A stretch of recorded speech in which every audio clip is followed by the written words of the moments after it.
Hello बेटा। आज हम लोग पढ़ाई की बातें नहीं करेंगे। पढ़ाई तो हम रोज कराते हैं, लेकिन हमने कुछ ऐसा देखा है। जैसे रोज क्लास पढ़ाते हैं, बाहर का भी माहौल देखते हैं, यूट्यूब हम भी चलाते हैं, तो हमने कुछ ऐसा देखा कि आजकल के लड़के जो हैं वो अपना आइडियल ऐसे ऐसे लोगों को मान लिया है जिनको मानने का कोई अधिकार ही नहीं है। ऐसे लोग जो उनको गाली देना सिखाते हैं, उनको जुए की आदत डलवाते हैं, ऐसे ऐसे खिलाड़ी जो जुए का प्रचार करते हैं उनको अपना आइडियल मान के बैठे हैं। ऐसे ऐसे हीरो जो पान मसाला खाना सिखाते हैं उनको अपना आइडियल मान के बैठे हैं। मैं आपको बता रहा हूँ आइडियल किसको मानना है। इसीलिए हमको आज ये बात करनी पड़ रही है। ऐसा हमने कभी आज तक ऐसे वीडियो बनाए नहीं। हम हमेशा आपको मैथ के पढ़ाई के ही वीडियो बनाते हैं, लेकिन आज मैं आपको एक ऐसे वीर योद्धा के बारे में बताऊंगा जिनको आपको आइडल मानना चाहिए। और मैं आप लगातार इस तरीके के वीडियो बनाता रहूंगा अपने बच्चों को, अपने स्टूडेंट्स को और आने वाली जनरेशन को ये बात पहुंचानी है हमको कि हमारे देश का असली हीरो कौन है। ठीक है, इस समय के जो हीरो हैं, जिन्होंने अभी हमारे देश के लिए सर्वोच्च न्यौछावर कर दिया था, ऐसे ही एक व्यक्ति हैं, ऐसे ही एक महान योद्धा हैं जिनका नाम था श्री मनोज पांडे। हम आज आपको मनोज पांडे जी के बारे में बताएंगे। आप आखिरी तक सुनिएगा, आपको पता चल जाएगा कि यही हमारे देश के असली हीरो हैं। मनोज पांडे जी अपने यूपी के ही रहने वाले थे। सीतापुर में एक गांव है रूधा, वहां पर उनका जन्म हुआ था। जैसा आपको पीछे दिख भी रहा है, इनका जन्म 25 जून 1975 को हुआ था। ठीक है, मनोज पांडे जी की देखिए ये बचपन की एक फोटो है। ठीक है ना, इसको देखिए, बचपन की एक फोटो है। आप देखिए मनोज पांडे जी का जो जन्म था वो 25 जून 1975 को हुआ था। और मनोज पांडे जी बचपन से ही पढ़ने लिखने में बहुत होशियार रहे थे। जैसे कि बहुत से टीवी इंटरव्यू में हमने देखा, तो जितनी जानकारी हमको मिल पाई हम आपको बता रहे हैं। हमने बहुत पहले से इनके बारे में जानकारी जुटा के रखी थी और हम चाहते थे कि हम आप तक पहुंचाएं। मनोज पांडे जी के बारे में जैसा हमने सुना, वो बचपन से बहुत ही ज़्यादा होशियार थे पढ़ने लिखने में, खेल कूद में भी उनका बहुत मन लगता था।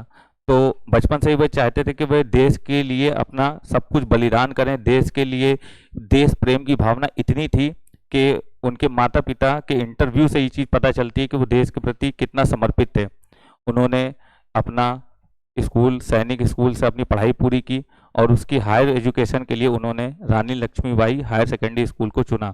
जब रानी लक्ष्मीबाई हायर सेकेंडरी स्कूल को उन्होंने चुना तो उसके बाद उनका पूरा इंटरमीडिएट कंप्लीट हुआ और उसके बाद उन्होंने एनडीए की तैयारी की, एनडीए का पेपर दिया।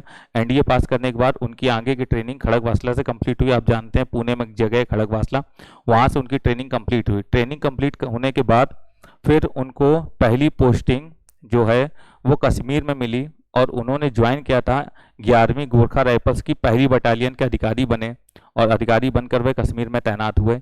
कश्मीर में ड्यूटी हुई, उसके बाद उनको सियाचिन पे भी मौका मिला काम करने का। तो जैसे उनके अधिकारियों के इंटरव्यू से हमें पता चला कि सियाचिन वैसे ही बहुत ही ज़्यादा चैलेंजिंग जगह है, लेकिन उन्होंने उसमें भी कहा कि इसमें भी जो सबसे ज़्यादा कठिन पोस्ट है वो मुझको दीजिए, मैं वहाँ ड्यूटी करूँगा। अब आप समझ लो, एक तो कठिन, ऊपर से वो कह रहे हैं कि उससे भी कठिन जगह हो तो वहाँ मुझे ड्यूटी करने को चाहिए।